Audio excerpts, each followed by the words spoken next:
Can you just give us a bit of an overview, I guess, of what happened last week and where we're at now and what comes next?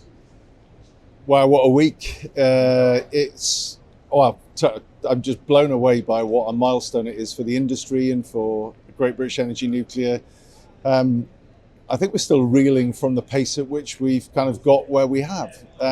So we started this a couple of years ago. We've delivered the procurement. We've got Rolls-Royce about to be, coming into contract.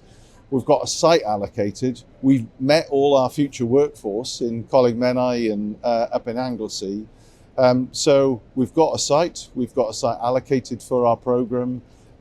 We've got a fabulous team in place who are working up what the development company needs to look like.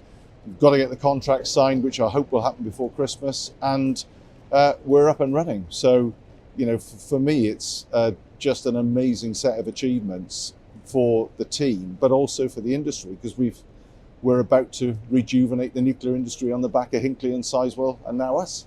And when you talk about the pace, can you sort of give us, I guess, some perspective compared to what happened, not just with nuclear projects, with other energy projects? How much quicker has this been in terms of getting from start to where we are now compared to other things? Well, to draw comparisons, I think, is quite difficult. But if you can imagine having, we didn't even think about this until 2020, till mid to late 2022. We really had a bit of a false start because of multiple change of government and change of PMs. But then we really only started this in 2020, mid 2023. So in probably just over 2 years, we thought it would take us at least 3 to 3.5 years to get to a point where we would have an SMR selected and in contract. That's what that's what the guidance we were given from the IAEA, and we've done it in 2. And it's because of the amazing team that we've got and the support we've had from the market that we've managed to get here. Now, does that mean we're quicker than any other energy source? Well, not yet, but I think we know how we're going to be. So we've got a site, which is fantastic, and we are hoping to be in contract fairly soon with the technology. What's next? Well, we've got all of the design work to do, which Rolls are already on with, and we've got all of our design work on site. We've got to mobilise on site. We've got to do all the site characterisation to work out what we've got to do, what we're going to do in terms of habitats, planning, regulation, all that stuff. And then we've got the really exciting stuff of starting to train people and recruit. So there's a huge amount of activity in that space. But in parallel with that, the market is really picking up in terms of market-led projects. So we've got the framework which will be issued by the government, hopefully in the next couple of weeks.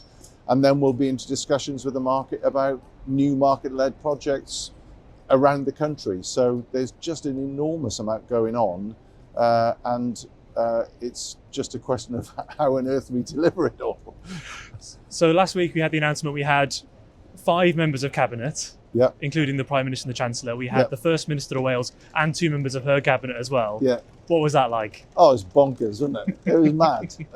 I didn't realise that so many cabinet ministers could be in one place at one time. The thing that was really great about it was they were genuinely interested.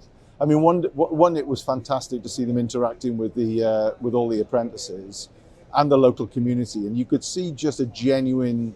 So I was left just with a genuine sense of hope in Anglesey that this is at last going to happen for Anglesey. But the ministers were genuinely interested. The Prime Minister, the Secretary of State for our department, so Ed Miliband, and the Chancellor, and the Secretary of State for Wales, and the First Minister were all really, really interested in what we're doing. So fantastic for it to get so much interest and no pressure.